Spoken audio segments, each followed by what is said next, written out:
Welcome to the Think Theory podcast. My name is Brian, and I'm here to help you build the life that you love by inspiring, leading, and motivating, and helping you have a better day than yesterday. Let's get it.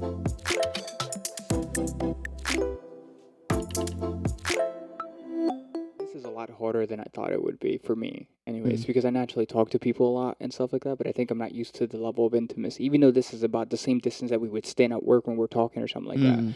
But it's like you're like intense. There's no one else. This is just us, you know. So it's like I feel like we should be on a date. Like, hey, We've done it before, but like it's different. it wasn't as like serious, I guess. Yeah, I mean, I've been doing this for a long time. Not with a camera, not with you. You know, like when I met you, we didn't even get along. You know, and then you ended up being my best man. Yeah. But like that just goes to show that like I just enjoy talking to people and learning how people's minds work. And I think that this is like the most important thing for me and like how I can do this in a more natural format for me. So like I just have to like chill out. But like, you know, 10 plus years of doing this off camera, not because I don't care to do it on camera. You know, I've been doing it naturally. So it's like, why not turn the camera on? Naturally like helping people and talking them through their issues if they're willing. It's addicting in a good way. Not like I'm obsessed with other people's problems, but it's like I enjoy seeing people succeed, even if I don't know them. Like if they've worked hard and morally and ethically correct and did a thing, like to see someone that was once an underdog and to achieve success is massive. But one of the things that for me recently that I've noticed is like how many people I've helped, but I never stopped to really help myself. You know what I mean? So like I've extended my offer. Like I've done so much consultation and I've done it for free. Imagine if I would have actually charged, even if it was $10 an hour. Right. You know, like that's extra money. You know, and not that money is everything, but it's like that could have built a better foundation for me financially, regardless. But it's just like I enjoy doing that stuff and I just want to see people succeed and I want to give it for free. And this is like the only way that I know how to give it for free. You know what I mean? So it's like to be doing that for such a long time and then seeing how many people I've impacted, like someone like Lancaster in our community, like, you know, and him coming there and telling me that and like, dude, like you're awesome. Like it's great to see. Like it's over a year and these people came to my stream. Not that it was a crazy popping stream like what it used to be, but it's like those are core members. There was a good bit. Yeah. There was a good bit that time. I know. Oh yeah, that's right. You were there. Yeah. I popped in for a little bit. I was on my way to work. So it's like, I don't know, that shit's mind blowing to me. Because like, I mean, I even had someone DM me. He just asked me, he's like, hey, do you still stream? He's like, I'm not sure if I can catch you. Maybe you do. It's just a time difference. But like what he told me was like, I felt like, I don't know, like I achieved success. But it's weird because like, in the standard of success, like what people qualify success, financial, materialistic, and stuff like that. Like, yeah, maybe I'm not there, but like I just felt successful. And this individual messaged me. He's like, and I just want to let you know, like you had such a great stream, great podcast, great setup, great quality. And he's like, you know, your streams were literally some of the best things. And I watched you for you. He's like, even though I didn't particularly play the game that you played, he's like Call of Duty, if I remember. But he's like I miss watching you. You know, I hope that you go live again, and all these like super profound things to hear years later. You know, and he was persistently messaging me nonstop, you know, throughout the years, checking up on me. And I just, somehow I missed it. Not that I was intentionally ignoring it, but regardless, like to see that behind the scenes and like that's impactful to me. You know what I mean? So like once I turn on the camera, it feels weird. It feels like the different. it feels like the first time I made a YouTube video. Like I'm the awkward like Bambi. Oh, it's good. Yeah. But you have a, whether you think it or not, like I think you connect with people really good because the things that you've gone through, like you can relate to some situations or at least understand the trauma that people have gone through, and you can really seriously impact them because they might feel like that they don't meet people that feel the same way that have gone through something. And that's probably like the thing that I've learned the most about wearing my garbage on my sleeve is how many people that I can impact. Because for the longest time, I mean, I never thought I would tell anyone. I mean, I was glad that I was kind of forced to, but go through therapy and stuff like that. Like, I was glad that I was able to do that. But realistically speaking, though, like, that was pretty much as far as I thought it would go in terms of telling it with other people. And somehow, somewhere along the ways, I just opened up about it. And the more that I opened up about it, the more that more people were getting impacted by it. And it's like, fuck, you know, and it just got to a point now where it's like that's what I want to encourage other people to do. You know, not just to throw it out there to tell anyone, because some people can use that as ammunition against you, but there's power in releasing the trauma that we've all gone through and sharing it and not keeping it in the dark, for lack of better words. You know, from a biblical perspective, introducing light to the darkness. You know, the light always overcomes darkness. That's the way that it always is. Mm-hmm. You know, so it's like that's something that I want to share to break, especially to break that stigma with men, where it's like we have to sit and keep like all of our emotions bottled up, and like we're not allowed to express how we feel. We're a pussy, for lack of better words, if we cry or whatever the case is, and it's like that's not how it should be, because it's like you're human, I'm human. It doesn't matter what gender we are, like we male or female, like go through shit, and we need to be able to make sure that we are actually like taking care of ourselves from a psychological perspective, so then we can better take care of other people, like especially yourself now. How much does that apply with your situation having a girlfriend now? Like immensely, immensely. Like I definitely need to be able to share my feelings. I can't keep things bottled up, and I used to when I was a lot younger. Not that I'm real old, but when I was Younger than you are now. yeah, I'm getting older now, proper adult. But like relationship wise, like communication is a really big thing, and I can't keep things bottled up.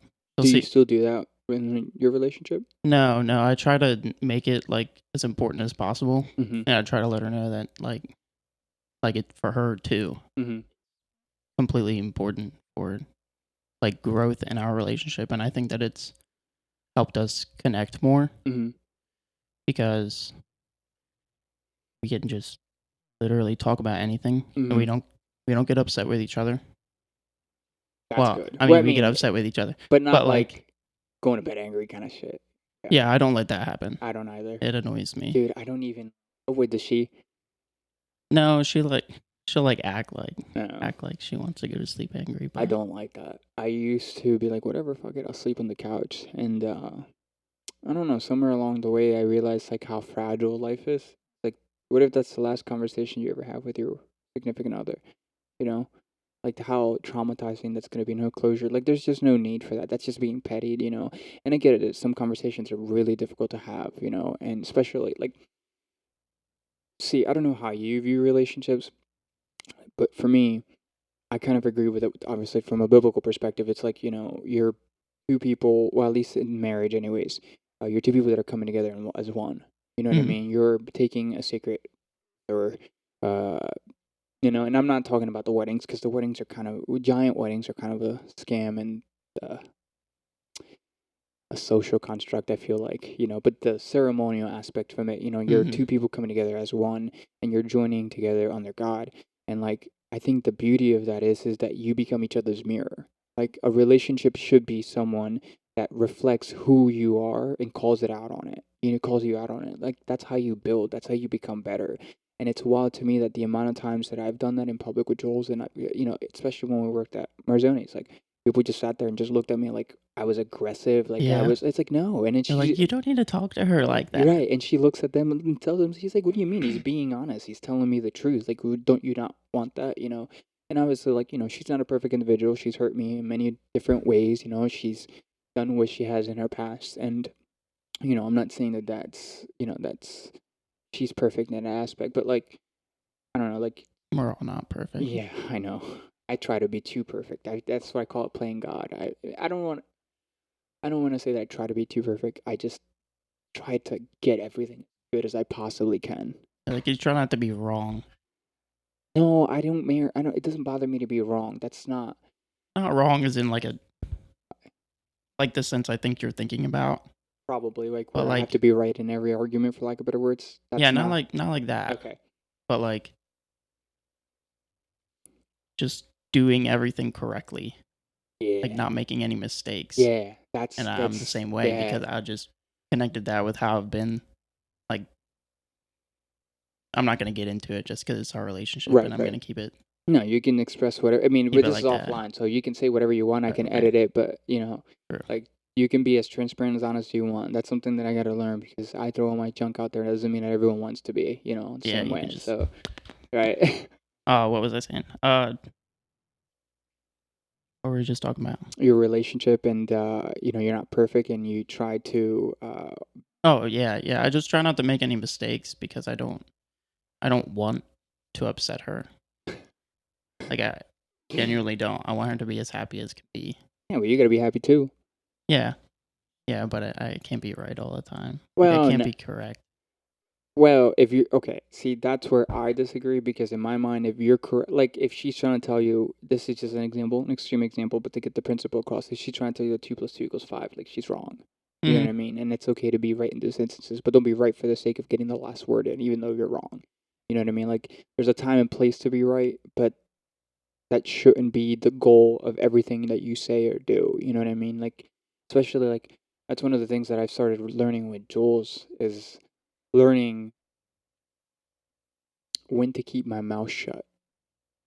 That's a hard Yeah. one. That's a hard one. I think that's probably based on like individuals. Yeah.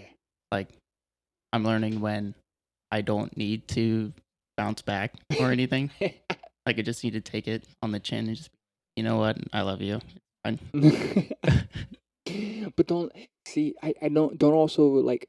Again, everything in moderation. No matter what you do, you know what I mean. Like again, I don't want to come off as I'm forcing my view on relationships on you, but you know, don't become a happy wife, happy life kind of guy. Yeah. Do you know what I mean? Like, yeah, you want a happy wife, but don't do everything and anything just to make her happy so you can live your life and do your own thing on the side kind of thing, like, oh sure, my wife is happy, now I get to go golfing. Like, it isn't a trade-off thing, there's got to Hmm. be it's a balancing act. It's a yin and yang that kind of goes with it, so um that's I mean, I've only been married for 2 years, but Jules and I've been together for God almost 10. Wild. It's been a long time. Do you want to have kids? Is that too early to have that conversation? Yeah, I want to. It's Yeah. yeah. She's very very traditional, Oh and really? she is also really religious. But what are the chances that that's who you end up, man? Maybe there's a path you have to walk there. There might be, because it's like it's slowly getting involved in my life. Mm-hmm.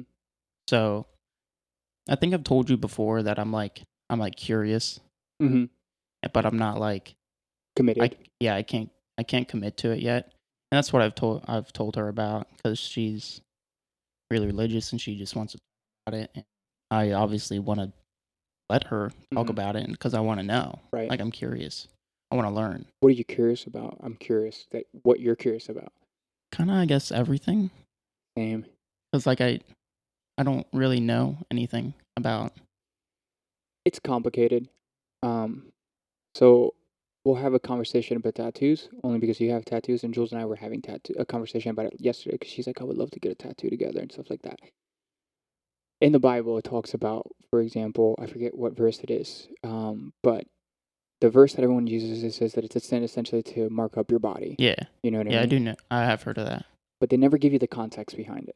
The previous statement essentially says that it's a sin to mark up your body when it involves worshiping the dead, because that's Is that what it says? yeah. I forget the exact. I don't know it off the top of my head which one it is, but it's a sin specifically to worship the dead. Mark up your body when it comes to worshiping the dead. And that could be in the form of tattoos. It could also be self harm and stuff like that, right? And she was telling me she wanted to get a tattoo, and she's like, I just don't know how to go about it. So she was bringing it up to me so we could discuss it. I was like, it's really complicated because that's what it says. But then, can we make the argument that people who have gotten tattooed that have worshipped the dead, let's say maybe someone that they've loved that passed away, and they get a tattoo of them, that's worshiping the dead. Yeah. But then, what if they find God afterwards? Does that mean that they're not saved?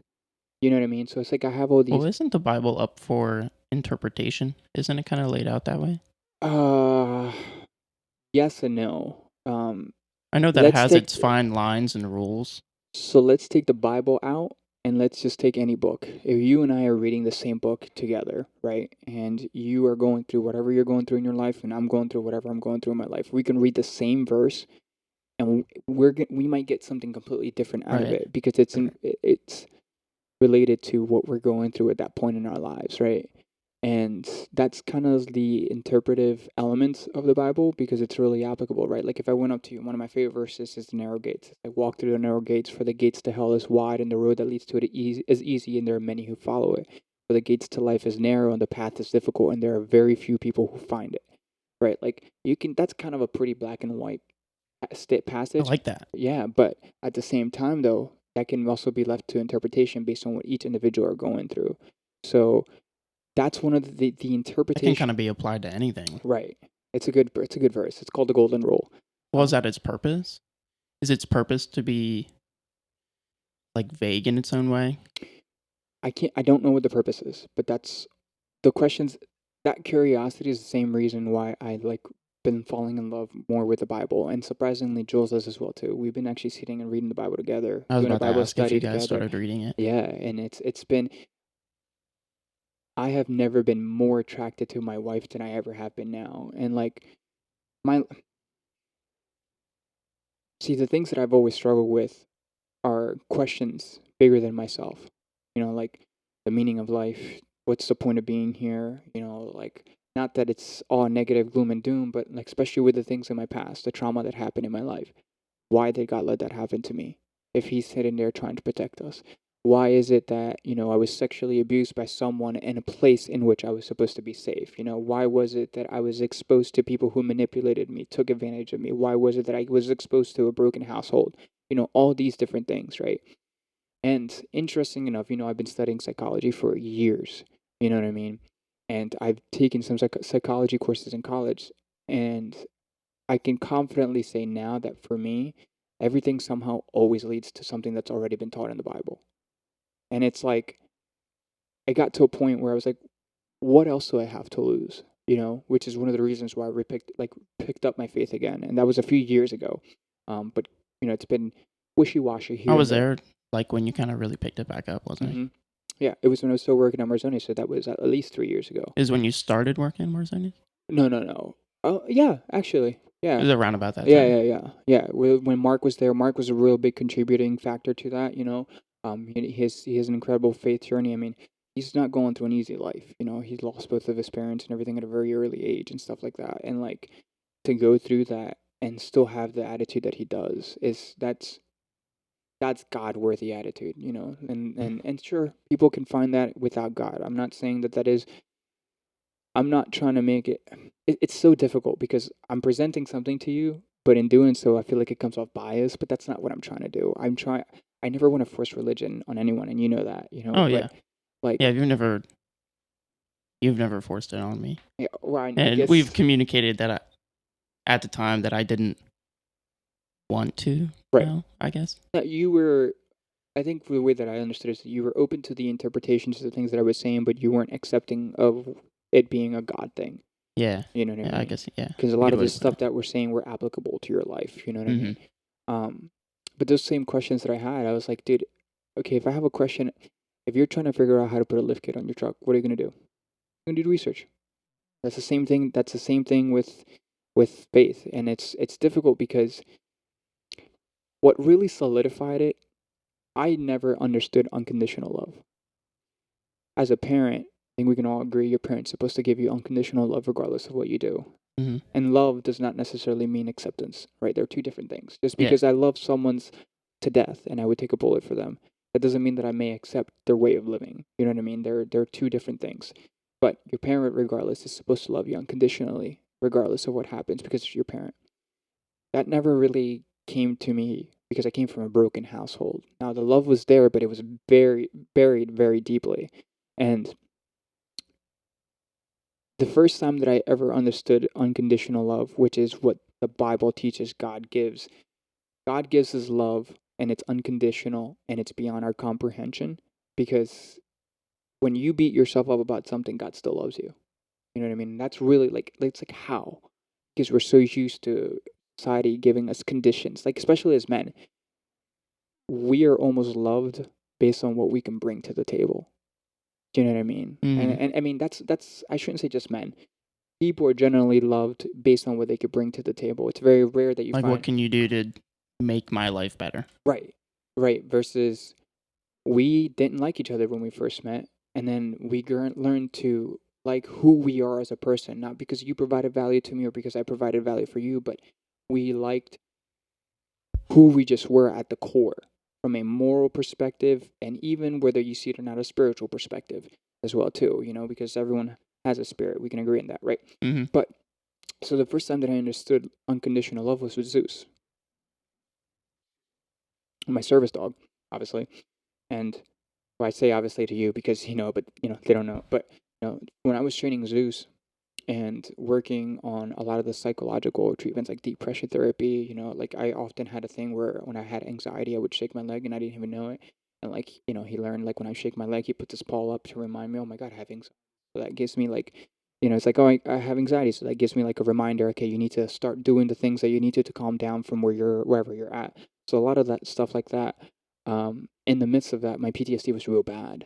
And didn't matter who was around me, I would get, I don't want to say violent. Violent for me because I don't choose violence, but Hmm. violence in the grand scheme of what violence actually looks like, it's not violent. But regardless, like I would Aggressive. aggressive. Yeah, that's a better way. Uh, I would get aggressive, and I wouldn't remember because I would black out. Those are the episodes. That was when I was having episodes, and afterwards, when Jules would like tell me like you did this, like this happened, like you put Zeus or whatever, or you lashed out at him, and whatnot. And then she was like I would look at myself as a monster, but you know what he did? He kept coming back to me. He just kept loving me regardless, and he still loves me to this day. That was the first time that I understood love. It was the first time that I understand to some degree unconditional love. What really solidified that belief in you that I was in the right path is when I had Z. Oh, having a child in your life absolutely just you understand what it's like when God sent Jesus as his son as a sacrifice. And we're all God's because Jesus died at a cross and everything, right? Did that because there's I'm going to share it based on my limited knowledge. This will probably change later on in the podcast. Someone's probably going to call it out because obviously my faith isn't very young. And to my knowledge, God or Jesus is God's son. It's very much the physical manifestation of God because God is all being, always has been, always will be, can't be destroyed, can never be created. And pretty much Jesus is skin and bones of God in a way that we understood it. And he sent his son for all of us being children, his children, to die for our sins because he loves us that much. And it's like you sit there and you wonder, it's like, why would someone do that? Why would you sacrifice so much for people that you pretty much don't even know, even though they may have been descendants of you? But it's like if you view it from the relationship of a father and the relationship of a son, the unconditional love that you have for your child is so complicated and it's such a deeply rooted joyous feeling. It's like now you understand why he sent to die on the cross for us, and like having Z in my life really put that into perspective because I can't even describe how much I love him. He is the joy. Every single day that I get up, so long as God has blessed me with the ability to be able to get up and be with my son and my wife for another day, it's a win no matter how difficult it is. Because at the end of the day, me and my son could have been so much, so many bad things could have been happening, to him when he was born and stuff like that, like complications that happen often. And we were blessed with a healthy child. We were blessed with a healthy kid that made our relationship and our foundation just be significantly stronger. Because it's like, it begins when you feel that kind of love, especially coming from a broken household, you're like, now you understand what real, genuine, raw, authentic, uncut love feels like, Hmm. and then it's almost to the point where, at least for me, anyways, I want to feel that more because this is what I should have felt even for my stepfather, but I didn't because he took advantage of me, obviously, and even for my mother, I didn't feel that, and then God's been providing and filling that void for me, and it's like when you understand that and begin to comprehend that, I'm not saying you need to have a child to do that, but it's definitely, if you have an understanding of it before you have a child, it's only going to be significantly more amplified when you do. Um, so, like, that love is so impactful that you just want to become better child for God. Because just like you want to make your father proud, I want to make my father proud, and that's God. That's like the principle behind that. Do you have any questions? I can't be too upset with myself that I can't let myself indulge In? in like religion in general because like I wear this cross Mm-hmm. on my neck and it might seem weird, but I always wore it as like a symbolization of hope that there's like W I'd find God mhm, or that he'll show himself to me or just hope that there's something higher mhm, after we're all gone. right, And like I'm half upset that that's the extent that I can let it get to, mhm. but I just think I have to like sit there and watch videos or at least I don't know if you think the best way to like It's different for everyone. that's what everyone says. Yeah, because like, let's take golf, for example. Golf from a foundational standpoint is the same. God from a foundational standpoint is the same across everyone. How he reveals himself to you, how you learn golf, that's completely different for everyone. And like that's the complicated thing because when I was in that same situation, like as you, I had the exact same question. Like I was looking for like this almost like the thing that would just be like that's it. Yeah. And it does not exist. What has happened for me is reflection. When I sat and I reflected on years that have passed in my life, as I do regularly, you know, because I always try to work through the things that I've gone through in my life, I realized a common pattern. And there have been some things, many things that have happened in my life that I'm like, there's no way that wasn't God. Um, you know, like when I was going through my PTSD, I was working at Marzone's back in Sealands Grove, and I also got a second job at Giant. I was like, you know, I'm gonna save up my money and everything and stuff like that. So when I first moved up to Pennsylvania, and I was really struggling to the point where, like, we'll say that I had dark thoughts on where I should continue or not, you know. Um, and one day I'm sitting there in line at a brand new Giant that had just opened up, and I'm a cashier, and it was really weird because people were lined up at the door like it was a Black Friday for a grocery store, and they had a ribbon ceremony and everything was weird. But regardless, it There's a was ribbon? yeah, Like, and then did giant you cut it? scissors. Yeah, giant scissors and Was it a everything. grand opening? Yeah, it was a grand opening for a new store that they just built. Ah, okay. Yeah, that's why. But it was just like the amount of people that were lined up there, like it was Black Friday. Was Were there savings? yeah, there was a little bit of savings, but this food not much. Save 57 cents on eggs. Nowadays, well, that 57 cents go a long way to save. Excuse me. Um, but I was really struggling to sleep. And that also contributed. I was struggling to sleep. I was struggling to eat. And I'm sitting there in line, and I was in register like, line number one, as busy as all hell. I was just like nonstop. And out of nowhere, this sweet lady, older lady, comes out. And I asked her, she's like, "Oh, how you doing today, ma'am?" You know, just making small talk, trying to not just be in silence. And she's like, "Oh, I'm doing so good. I'm doing so good. Just God is good. God is good." And I was like, my mind was like, "Excuse me," you know what I mean? And she goes, "Well, my son's been really struggling for years.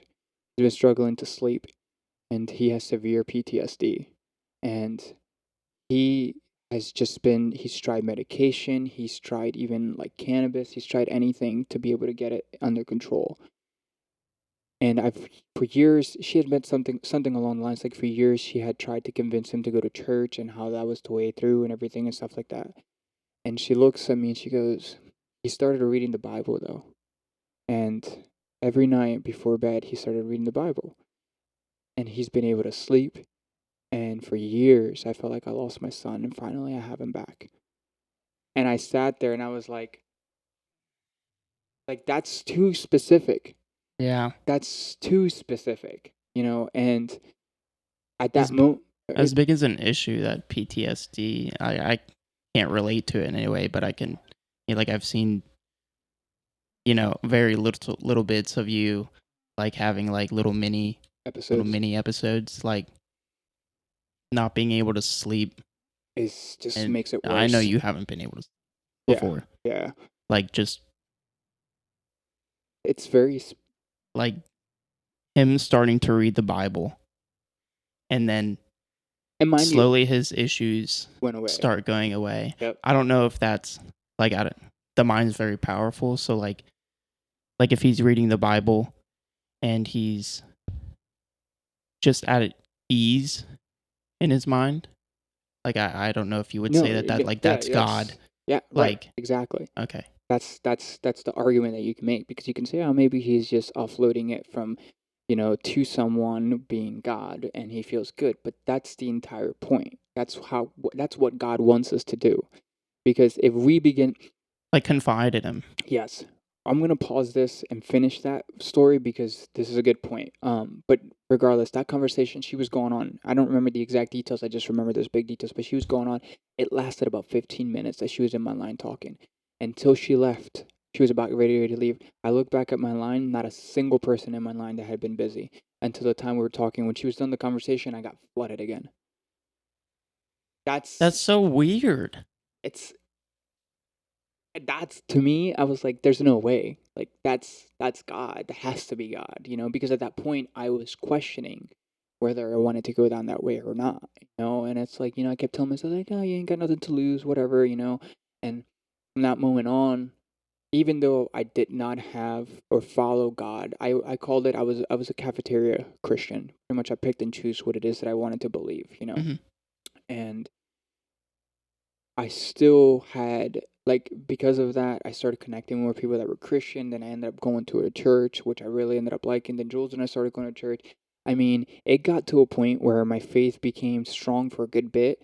That had that not happened, the first incident that happened with Jules, I don't know how I would have taken that because it was only faith that let us even go through that. And for years, I was pissed because I'm like, God, I have given everything. I have given so freaking much. I've been patient. I've dealt with her parents and us arguing back and forth. I mean, they've known me my entire life. And then they're sitting there telling me that I'm being controlling, I'm being manipulative, that I'm a terrible person, all these things. And it's like, that hurt. But I knew my heart was in the right place. And I stood my ground. And to go through all that and to be able to get through all that, I only think that the only reason I did it was God. And then for years I would look at that with resentment, and it wasn't until recently that I've gotten closure of that, and that closure came in the form of pretty much seeing how many people I've already impacted because that ability to be able to share that experience and that story. And so that's that. But anyways, so like that happened so specific that I was like, there's no way that this isn't God. And I mean that was 2014, 15. And I remember it like clear as day. I remember like I can like see the day, where it was at, the lighting. Like I had the image is very instilled in my What mind. she bought. Yeah, Yeah. we bought a bunch of vegetables. But anyways, So so like you could say that, or kind of like how I said before, that can be God showing you so that this lady, without knowing, needed to have a conversation with you about God. mm, God uses And people all that's, the time. I was going to say, that's him because he's not going to, you're not going to see Mm-hmm. anything. Like, he's not No, going to just like come down and no, that would boom, make this happen. plant float or That anything like that. that As it, would happen. It's called a resurrection. oh, uh, it's funny too that we're having this conversation. I don't know why something told me I needed to bring my Bible. I don't know why they needed to what? to bring my Bible. I just felt Just a pull. someone? No, no, no. I felt a Oh, pull in my soul to bring the Bible. oh, Yeah, I don't know why, because I was like, yeah. I even prayed about it. I was like, God, I don't know if this is anything you want me to do or say, but it's like, use me as your vessel. Is what I always say. And yeah, I mean, like a lot of like God doesn't. So let's go back to the earlier conversation though that you were mentioning though. It's like, well, one can say that maybe God has given him ease. That's why he's been able to get sleep and stuff like that. mm-hmm. And it's like that's exactly what it is. I mean, let's think about it. Let's take God and religion out of the equation. What makes a well-rounded individual? Someone who has gratitude, meaning they're grateful for everything that they have and just thankful for every single moment that they have, alive, and they're optimistic. They think positively. They're nice to other people. They have self-control. All these characteristics that define someone to be a good individual. Well, religion, or I shouldn't say religion. Christianity, specifically the followings of, following God and everything, like all that, it teaches you all those things. You know what I mean? So it's like one can make the argument that, yeah, it's making it easy for people to change their neuropsychology or their neurocircuitry without actually like putting the thought into it, because it's easier to offload it to God than it would be to actually sit there and go through the motions of being hard and pushing through it yourself, if that makes sense, Hmm. um but it can't, that's not to say that it can't be done, but at the end of the day, I just don't feel, I feel like more people can benefit from that, because I think too much is placed in the materialistic world, but that's just my take on it. Like, I used to want a specific car. I used to want a specific house. I used to have this specific image. I wanted to make a specific amount of money, but it's like now I just don't care. I don't care. And I think that this is why I'm able to do this now. You know how much I've been trying to do this, and it wasn't until I stopped caring to do it that it happened, and I've been very patient, putting God first in everything that I do, and like I prayed to him about it. And the thing is too, when you pray, sometimes not having an answer is the answer too, so it's like, anyways, so it's like offloading a lot of these questions that you have to God, and these issues are, it's almost like the beginning step, because part of it involves submissiveness, right? And Hmm. from let's look at it as the hierarchy, for lack of better words. God sits at the top, you sit at the underneath God, and then your wife and your family below that, right? Because you are going to be the leader for your family, and in order for you to be a leader, you need to possess the traits of leadership, and those things require a specific mentality, specific attitude, which all can be achieved without God, because it happens all the time. But what are the chances that that's going to be sustained long term? I don't think it's very sustainable, because, in my opinion, I think that it gets to a point where you've learned so much that you can on your own, that you begin to bear the weight of things that are no longer intended for you to bear, right? Where meaning that your mentality and your physical, your perspective and how you view things have gotten you so punched to a point where you can't possibly, like, you just feel stuck all the time. Like, you feel like you got nowhere to go. You have this weight over your shoulder. You constantly like feel not stressed out, even though there's really no reason to be stressed out. Maybe from an outside perspective, I mean, one could also argue that, if you have a traumatic past, that's survival instincts, your stress, fight and flight as well too. But even then, like, I just call that playing God. Like, you're trying to play God at that point, where you're trying to do the job of where now it's God's turn to take over, because you've done all you could do right now. And like that submissiveness, that's where it starts. And it's very complicated, because there are things like the whole same sex marriage. That's a biblical principle. And I'm like, well, I don't really care what they do. You know what I mean? And it wasn't until recently that I got an answer to that, where it's like, just because I love someone, that doesn't mean that I accept their way of Yeah, life. yeah. You know what I mean? And God calls us to show love. And that's a problem that I have, man. Nowadays, I'm going to use say religions in general, don't matter what you believe in, are so many false prophets. And people that claim to be a particular way, and they abuse their power, they're forcing it down people's throats. And it's like, that's not the way that it's intended to be. Just because your wife is intended to be submissive to her husband, that That doesn't, doesn't mean everyone else has to be. yeah, or that doesn't mean that she has no rights. That doesn't mean that you don't respect her. That you don't mean you treat her like less, and she does whatever you want her to do when you want her to do it. She's not a slave. You know what I mean? There's a mutual submissiveness. Like, and that's what I made a video about this, actually, a TikTok, and I was like talking about it. It's like, once I learned to be submissive to God, it automatically made me a better husband and a better father, by putting God first above all other things. Because in order to be submissive, you have to be open, and you have to let your guard down. And then when you let your guard down, at least in that particular, You because had your guard up for a long time. I know it's exhausting. It really is so exhausting. Like, Having your guard up. yeah, I mean, don't get me wrong. I still having my guard up now. I still have it, but in a practical sense. Like, when we go Yeah. out to a large crowd, like, I'm trying to be vigilant. I'm trying to be aware, making sure my pack is being taken care of and protected. And if I can spot danger, like, that's my job as a husband. That's my job as a father. Like, I have this saying that I came up. Remember I told you, like, sometimes I just have these little quotes that come up, and like impact me in a very, very like profound way, that I want to become a warrior, you know what I mean? but I don't want people to perceive me I as was a gonna mention. LARPing. I was gonna mention that earlier. Yeah, I don't want to be. It pertained to something, but Well, I didn't want people to view me as like I'm LARPing, but at the same time, it's like that's kind of what you are doing. You're training for a specific reason, you know what I mean, with firearms and stuff like that to become not only proficient as you should because you have a firearm, you should be responsible with them, but also because you want to be able to protect people, you know. And it's usually people, generally speaking, in the gun community and in the military, are very open to that and they're very receptive because they understand, you know, they come from the same perspective. But I sat there and I was like, could you imagine if someone asked me that and like I was like they asked me kind of something along the lines like, are you a warrior? Did you become a warrior? Like, why did you become a warrior?" I was like, "I had to become a warrior because God is my protector and I am my family's protector." So it's like I think the exact quote, I don't know you want why. to be the best you can be for your family. Yeah, and it's Like like, the ultimate, yeah, ultimate. I can't think of a word. Protector.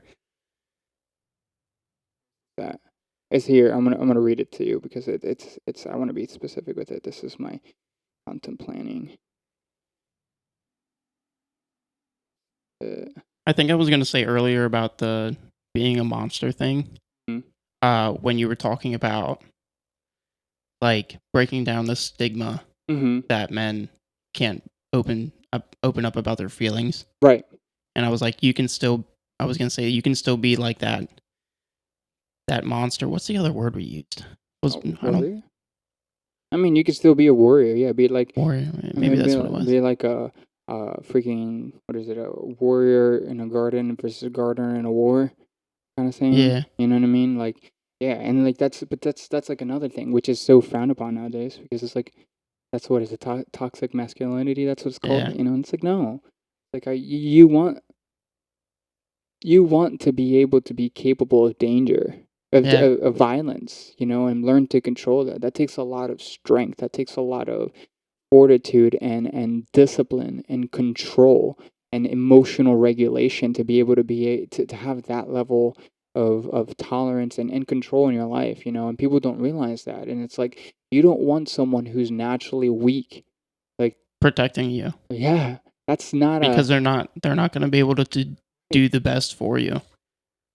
and I'm not even necessarily talking about physically weak, though obviously that's an attribute of it. Like you'd be Oh, surprised. mental is like That- 80% of it. I Like, yeah, you know. have to be strong and stuff, But but what's the point of strength if you don't even know how to use it? You know yeah, what I mean? I exactly. mean, do you see some of these moms when their kids get hurt, freaking picking up cars and shit like that with adrenaline? You know, Yeah. because it's like that's what you do when someone that you care about is hurt, and you have that strength and that adrenaline just pumps. Like you'll I've do only had it anything. one time. I was in New York. We were visiting one of my grandmas.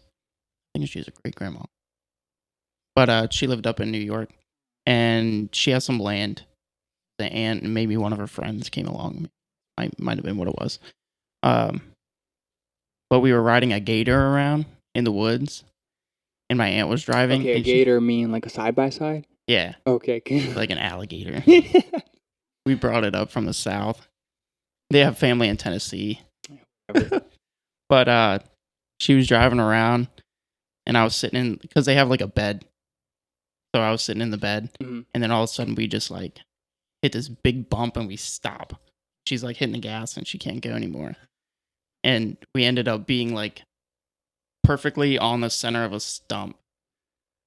And What are the I don't know how she ran into it. But but we were stuck. It Miss was a either turn. a stump or it might have been a log or like a Regardless. down tree. Maybe that Mhm. might have been what it was. I don't remember. But anyway, we were stuck. This really isn't So what cool at happened? all. I just like I was 12, 13, Pick the and fucking like gator up. we were trying to all do it together, and they like kind of gave up, and then I I guess just had an adrenaline rush, and I like picked up the whole back end of the gator.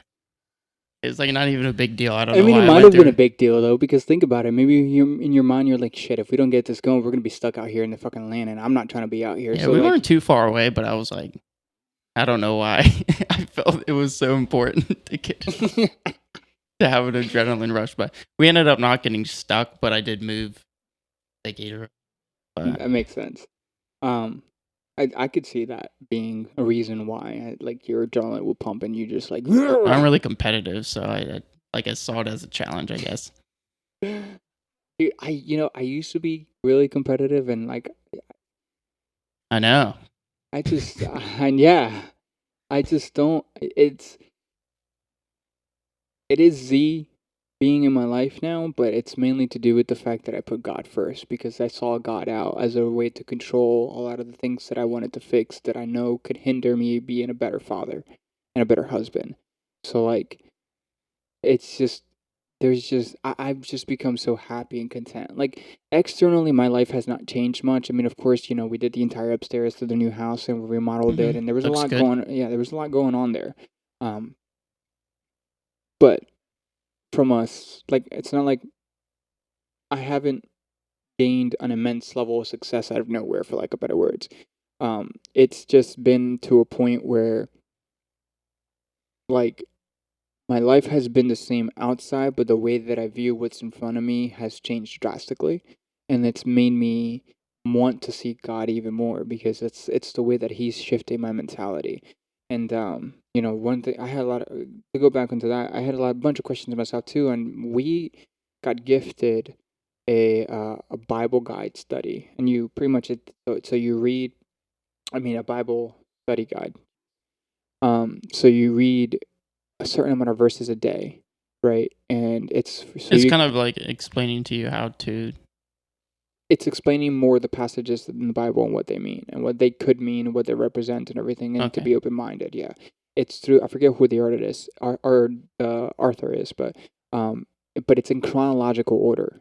It's not just going through Genesis and then going into Chronicles and then Kings. It's in chronological order based on events that happen. So you're hopping all around in the Bible, but it makes so much more sense because the Yeah. things there's many times where I've read things in the Bible between Matthew's and Psalm, and I'm like, okay, well, why does it say this in Matthew's, but then in Psalm it says the complete opposite? Do you know what I mean? And it's like now it's been contradicted. But when you read it from a chronological perspective, it's like you're getting the context, and the context is helping you understand It's what's like actually watching the Fast and the Furious is in the wrong order. yeah, yes, exactly, exactly like that. Yeah, there's like 15 Because Fast and the Furious I movies. think they did that. Yeah, A lot of they series do that. It I makes me don't mad. know. Yeah, I don't know why. But yeah, that's kind of like, do you to go back on your, I guess, your relationship, if with your girlfriend and stuff, like, do you want to get to that point of having that deep of a religious relationship, like with God, I would like to, but I want to make sure that it's not for her, if for that makes yourself? sense. You wanted it to be for Yeah, yourself, yeah. I want it to be genuine because I don't want to like like, try and deceive her or right? try and deceive God that I'm just doing this so that You you guys know can have a better she's relationship, feel better, like right? she feels better. Yeah, and it's very important to her. Like she wants to have her kids baptized, and she wants to have a We religious family. we should have a Z baptized too. That's another thing because all people are born into sin. Hmm. So that's something I'm learning new too, but difficult because we don't really have a church we belong to. So yeah. But it's just really important to her, and I want to be able to connect with her Hmm. on that level. And she talks about it all the time. She's like, "I love you so much, and you're not even religious." Like she's into it, and I love her for it because I get it. Right. See, Because at least you're open minded. I mean, usually that tends to be a wedge in between relationships. You know what I mean? Rightly so. It's like if you guys don't like something that's pretty much a fundamental to a relationship, and you have polar opposite views, it's bound to fail. yeah, You know what I mean? So, at least you're open to that. I'm very open to it because she wants to talk about it with me. And before, Do you it wasn't a lot of times before. What were you gonna say? do you have like questions that like off the No, top of no, your I mind? haven't got Like, into it that much that I'm able to have I'm like so curious. actual questions. Well, I I mean, planned like, on looking into it. what? Look, let me rephrase that. Was there questions or a specific state of mind that you have that haven't allowed you to completely commit to it yet? Like, what is that? Because you said you had questions, but never I Probably because interrupted you. I think you said it earlier. Like you want to see something. Hmm. Like I'm someone Tangible. that yeah, like I'm someone that needs to see it for a fact in order to believe it. And I know that that's not how it is. Right. So like it's hard for me to shift my frame of mind to That allow that to be pass through me right, and right. like affect me. That makes sense. Yeah, so that like that's a big part of my confliction with it. Is that I can't I my allow it. my way through that was I I got to a point where I was so broken. I was like, I have what do I have to lose? You know Mhm. what I mean? And that that right there, I mean, that was a lot easier for me because it's like, I got to a point where my faith was a lot deeper, and I would like talk to Jules about it, but she wasn't quite there because she struggles to understand the Bible is not an easy read by any means of the imagination. So it's like or stretch. I don't know how that saying goes, but by any means, it's not an easy read, and especially depending on what version you're reading, like it could be really like with a they thou, and it could just get real confusing. You know what I mean? And she really struggled to comprehend a lot of this stuff, so for her it was always church is how she got it, but it's like, well, imagine going to the gym one time a week and expecting for you to gain 15 pounds of muscle. I've done it. You probably haven't gained muscles though. No. Right, but even then though, like it's like trying to put on mass without properly eating, and that just doesn't work. You need to be able to properly nourish yourself every single day to do that, and that's the same thing with God and the Bible. And like for her, like I told her, I was like, you can't just be like a once a week thing. It has to be regular, and that created a wedge in our relationship. That was before we got married, of course. Um, but that was, like she's told me with everything that happened before the wedding, she's like, and her cold feet, she's like, I feel like your views on God and how you apply that have This was before the wedding. yeah, like with everything that happened and stuff like that. Um, she felt like that was creating a wedge in our relationship because I was taking it to an extreme, which I really wasn't at all.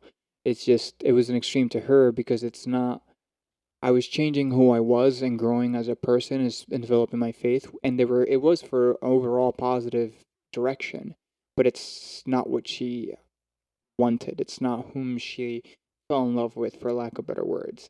Mhm. That's not what she says, but that's how I'm saying it to just kind of get the point Point across. across. And I was like, fine, and like I understand. I dial it back, and dialed it back, and I told her I was like, it's not gonna happen again. And after we came back from our honeymoon, we had like our first big argument after we got married, and I was sitting there, and I was like, no, I'm done. Like, what do you mean? I was like, I'm not gonna keep changing myself for you. I was like, I would change myself for myself because I want to be a better person.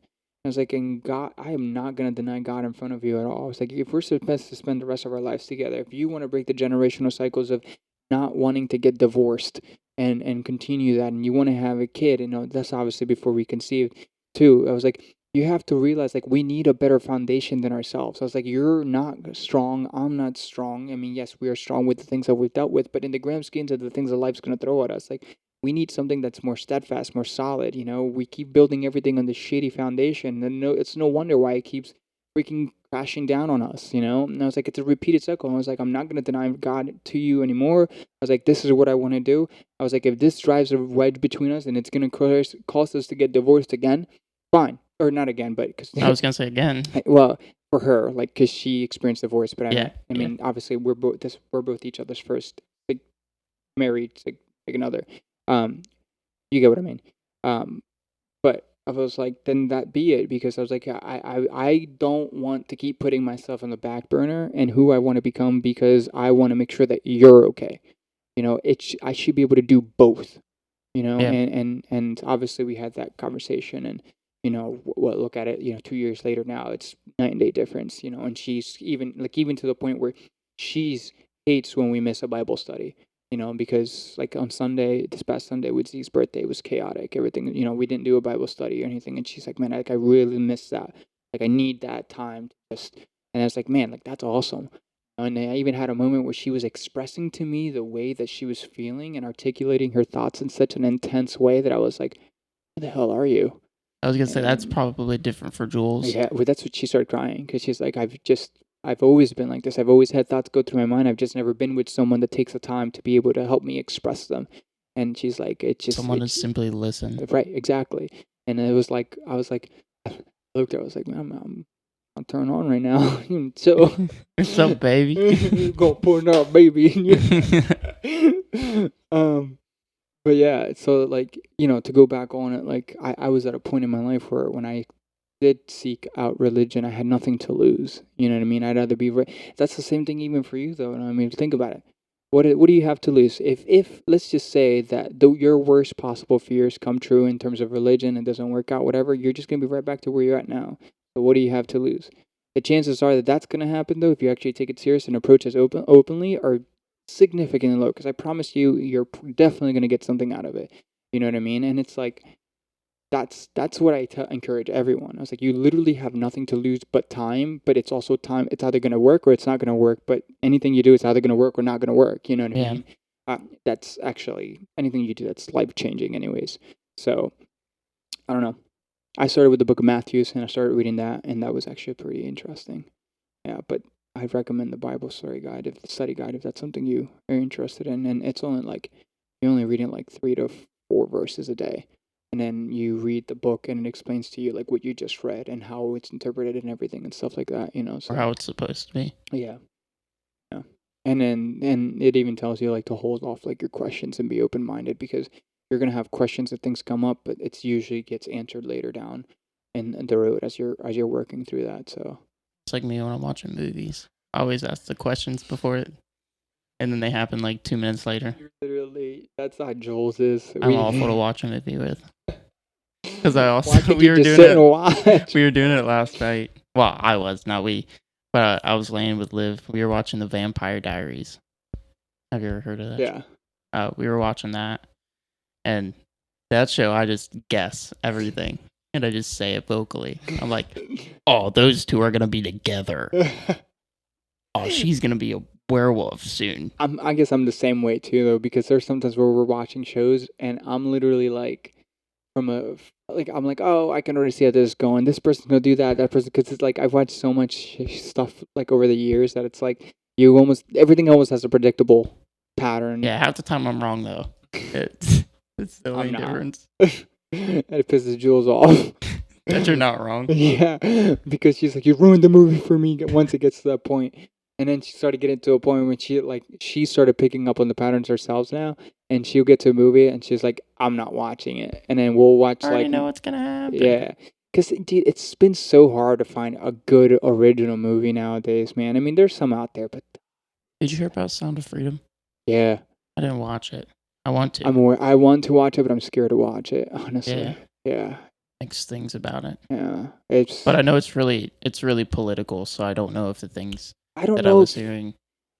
Oh, what you've heard is Not political. the movie is political. The statements that you've heard. It's controversial in political format. Well, yeah, because it involves if it the wild part to me is like they're making it to be out this wild QAnon thing, like conspiracy theories. It's like, can we just stop for 2 seconds and acknowledge that pedophilia is a real thing and sex trafficking is a real thing? I was gonna say, like sex trafficking happens all of the time, and it's like the fact that you're denying that. I don't know if you're it's it's not making you look good. It's not necessarily about what they're doing in the movie. It's I just lost a word. It's like the principle. Right. Exactly. It's like almost like awareness. Well, the movie is based on a true story. Oh. Yeah. To my knowledge, anyways. With the individual who, I guess he does a movie with, or from what I've understand, because I've watched a podcast that Jim did, the guy that played from Sound Freedom with Sean Ryan. He has an interview with him and stuff like yeah, his Sean Ryan podcast. I watched Sean a few of Ryan those. show. I like watching those ones Yeah, because he has a lot of military guys on there. They tell stories and stuff. Yeah. Cool. Well, he had Jim on, and it's so funny. Sean just found his religion, his faith recently.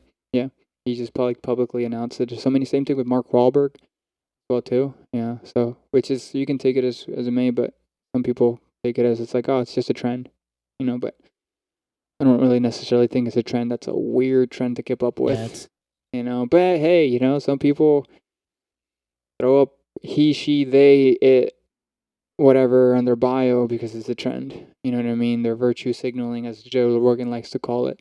But anyways, Yeah, the individual, I guess, was he was like an CIA operative or whatever, and they would, I think he worked with like sex trafficking and stopping it, and they would catch pedophiles all the time, but it would bother him because no matter how many pedophiles they would catch, they never saved the kids, and he wanted to save the kids, and I think he had an issue where someone had asked him to save his like sister from sex trafficking, and he sold everything. He sold his house. He's like wiped out his To savings and everything totally devote to to go do. saving that, and then he's been doing that ever since then, saving as many kids as possible.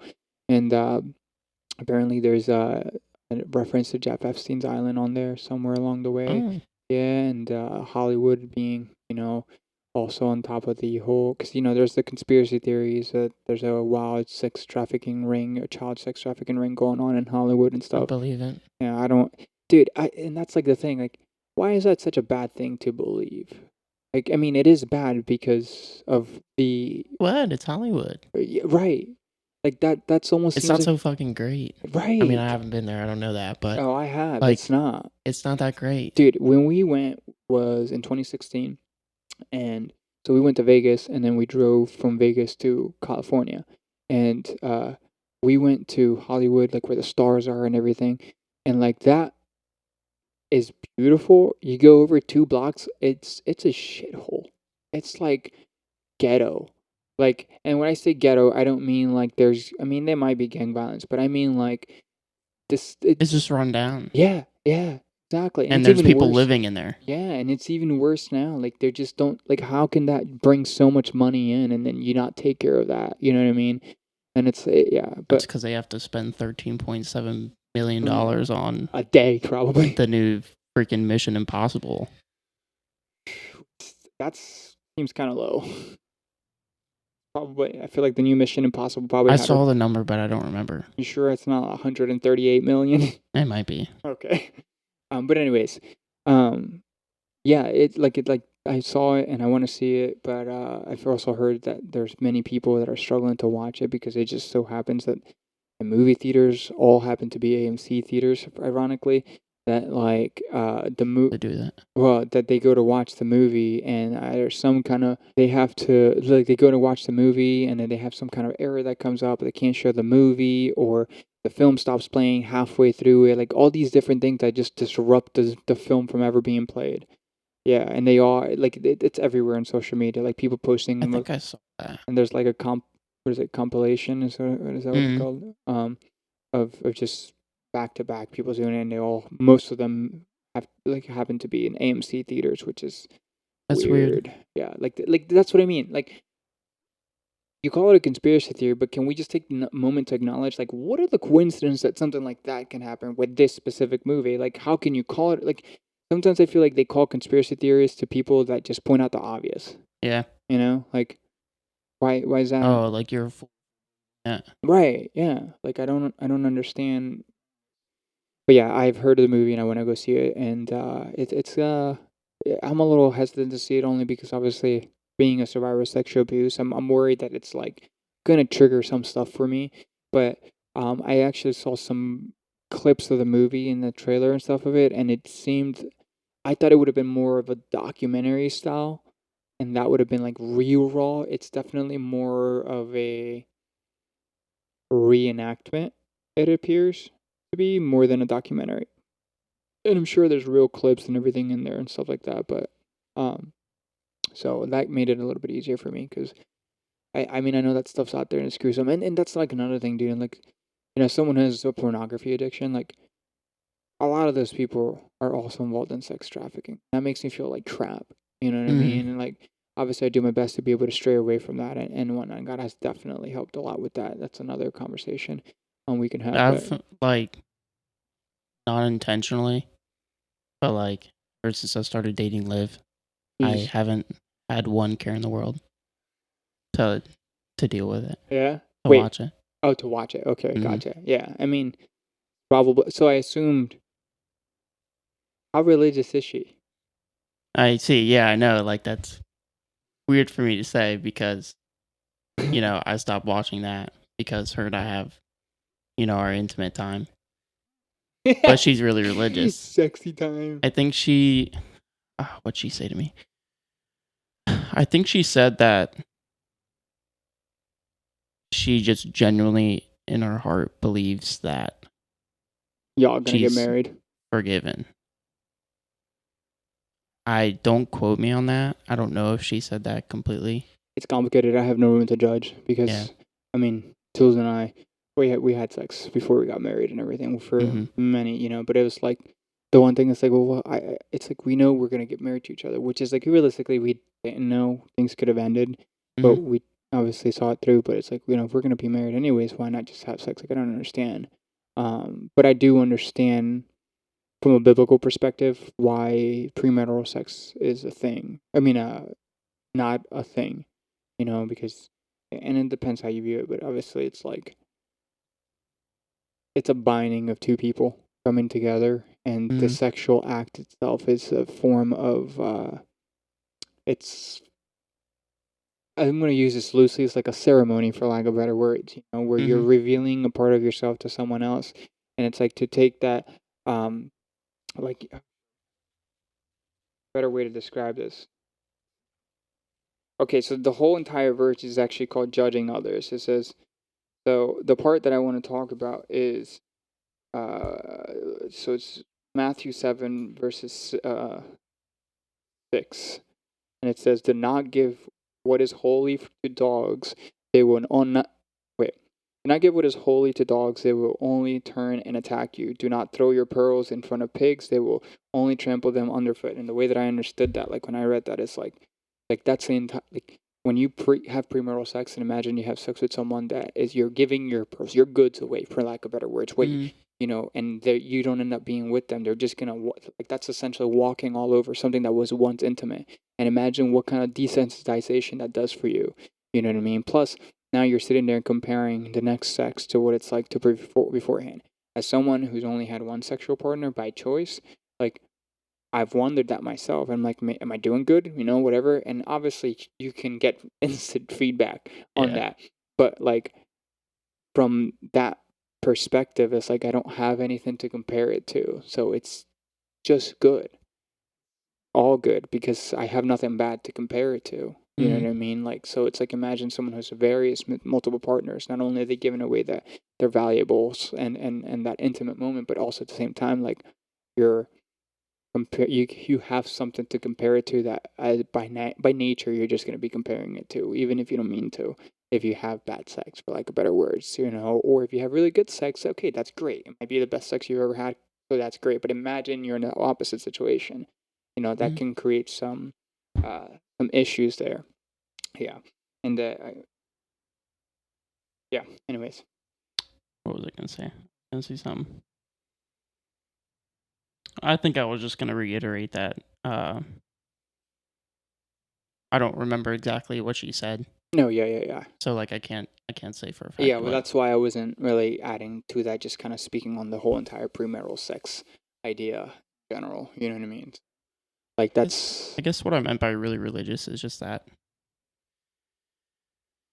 like she used to go to church. She kind of used to do all the normal normal things stuff. a Yeah. really religious Hmm. person would do. But right now, I think she don't quote my words.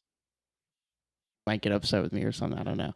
But But then you should know if she does, you talk about it. yeah, we'll just. But I don't remember word for word.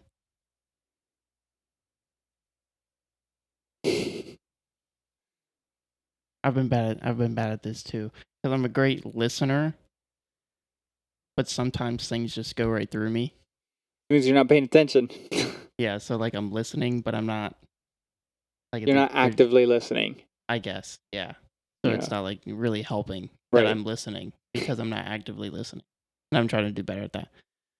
I can't remember what she said. I can't even What was it regarding? Like her. like her relationship, I guess, with God. Hmm. Like she doesn't feel the need that she has to go to church. She has a more personable relationship with God, where it's just her and Yeah. God and Yeah, the Bible. she said something like that. Yeah, that's how I view it too. I don't think that anyone really needs to go to church if you would establish your relationship, but it is very useful when you surround yourself with people that have similar goals in life, because, I feel like there's this misunderstanding too, which I had this belief that when you're religious, you can't be successful. And it's like, even if whatever goal, you can't have financial wealth, is what I mean. Because, funny enough, you cannot be a slave to two masters. You will hate one or love the other. You will be loyal to one and despise the other. You cannot serve both God and money. That quote right there, and that specific verse is like what a lot of people, especially who are new to faith, it's like, okay, so what are you saying? I can't get money and become financially successful if I'm a Christian because it's against God. And it's like, that's not what it's saying. Because we hear that money is evil. No, it's the love of money that is evil, is the root of all evil. When you love money more than God, you're going to serve one master instead of the other. Mm-hmm. And it causes you to hate one. It's a natural byproduct of it. So, like, when it comes to God and everything and stuff like that, like, the best way that I can describe that, what I'm trying to say is like, I feel like financial success and God and religion aren't associated as two things that can be like, they both can't be going on at the same time, for lack of better words. So, like, it is nice to be surrounded by people that have similar goals, but then you're like, okay, what if I want to be successful? It's like, you're gonna find other people that are also in church that want to be successful. They're just putting Right. God in every decision that they do first before they do it. You know what I mean?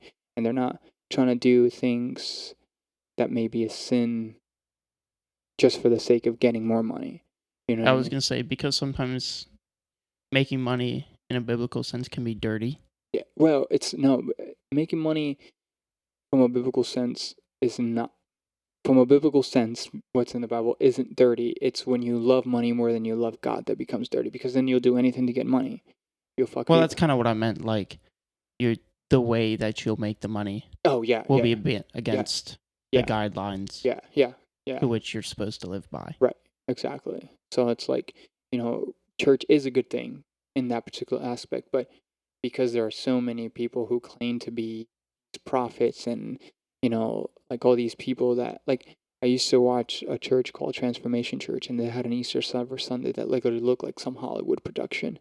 And like, I know that God has had many people, like, God is a God of abundance, and he wants us to wear the best things that we possibly could, but I feel like it's really difficult to relate to a pastor when he went from being like us and then now he's on stage wearing a suit, iced out rings, watches, necklace that are custom, like, wearing at least $50,000 worth of jewelry on him, which is like, okay, he can do that because he wrote a book outside of the church and he sold that book and became New York Times bestseller and made a bunch of money on it. You know what I mean? So he has, but it's like, I feel like that show that off is okay, then it creates this association almost like from Mm-hmm. people, like you're alienating the people that it's like, man, I'm never gonna be able to be there and stuff like that. But regardless, like, what I'm trying to say is just like, like the service that he had kind of looked like something worshiping Satan almost, and it's like, I don't want that. I don't want that because it's like, you want someone that's pure and holy, down with the trenches and everything, but it's like you don't know if you're getting that. So it's complicated to find a church where you can fit in and actually not like be comfortable. Some churches, depending on what denomination they are, like, you have to dress a very particular way. You can't do certain things, and it's like other churches. Like, I'm a fan of non-denominational churches, meaning that they don't believe, they're just biblical. That's it. It's not Mm-hmm. Catholicism, Pentecostal, or whatever. It's just God and His teachings, and usually they're very open to people just how they are. Because they're just happy that you're able to make it around other people that are like that. But yeah, Sharing a common goal. right. It's like, yeah, you can also say that's how a cult comes or a cult happens, but it's like, that's, I think it could be worse. yeah, that could be a lot I worse. hear about it being worse. Oh yeah, I hear about it, but like, see, see it. yeah, Yeah, I mean, religions have been a cause of war in the past. You know what I mean? Religious views. So it's like, again, anything could be taken to an extreme.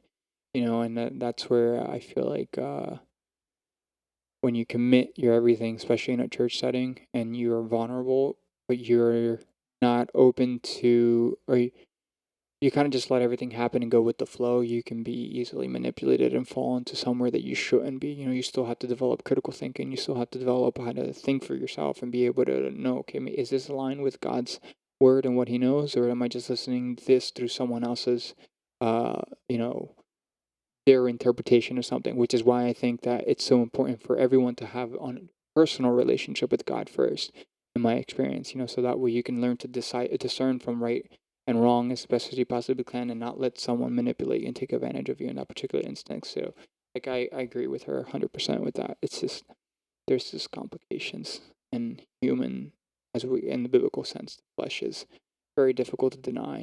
And Hmm. is hard, but it's worth it. Yeah. All in all, like it's something that I want to start dabbling in. I didn't think we'd ever be able to have this. It's weird. It's so weird. You don't understand. Like when I was heading over here right before I drove, I was like, I don't know this is lane. I was like, but if there's anything in particular you want me to like say, like use me as a way to put you in display. Like I don't want this to be about me. I want this to be Hmm. about. And like this is not the direction not in a bad way. Not in a bad way. It's just like I'm happy that you're even remotely entertaining that idea, because it is incredibly rewarding in a Well, way. I've always been More curious, but like it's whether I wanted to make it a point to put the time into it. time and effort into it. Yeah. So it's That's something that I want to start dabbling in. start somewhere, do something, and see where it goes. You got nothing to lose. Yeah, I just want to make sure that it stays genuine Just to my heart. then do it without your significant other knowing. Just do it. No, necessarily. I mean, I don't particularly know how. I mean, you can start with the Bible app, Holy Bible app on your phone. You can download any version on there. Start reading something.